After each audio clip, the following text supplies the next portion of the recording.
Hello, friends. Welcome to 2023. Our devotional reading this year is To Be Like Jesus by Ellen G. White. For today's reading, January 1st, it's entitled Jesus, Our Pattern Depended on Prayer.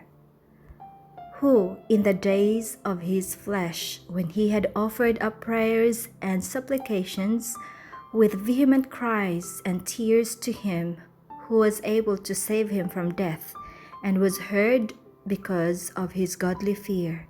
Hebrews chapter 5, verse 7.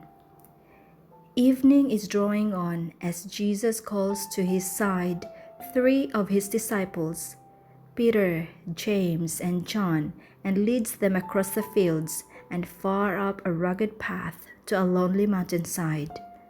The light of the setting sun still lingers on the mountaintop and gilds with its fading glory the path they are traveling. But soon the light dies out from hill as well as valley. The sun disappears behind the western horizon, and the solitary travelers are wrapped in the darkness of night. Presently, Christ tells them that they are now to go no farther. Stepping a little aside from them, the man of sorrows pours out his supplications with strong crying and tears. He prays for strength to endure the test in behalf of humanity. He must himself gain a fresh hold on omnipotence, for only thus can he contemplate the future. And he pours out his heart longings for his disciples, that in the hour of the power of darkness their faith may not fail.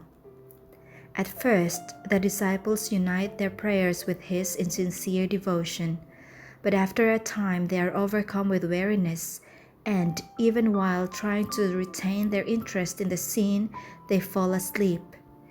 Jesus has told them of his sufferings.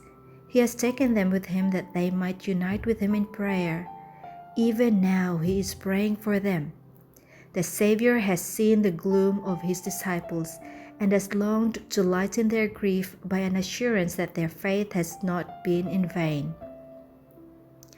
Now the burden of his prayer is that they may be given a manifestation of the glory he had with the Father before the world was, that his kingdom may be revealed to human eyes, and that his disciples may be strengthened to behold it. He pleads that they may witness a manifestation of his divinity that will comfort them in the hour of his supreme agony with the knowledge that he is of a surety the Son of God, and that his shameful death is a part of the plan of redemption. His prayer is heard. While he is bowed in lowliness upon the stony ground, suddenly the heavens open, the golden gates of the city of God are thrown wide, and holy radiance descends upon the mount, enshrouding the Savior's form. Divinity from within flashes through humanity and meets the glory coming from above.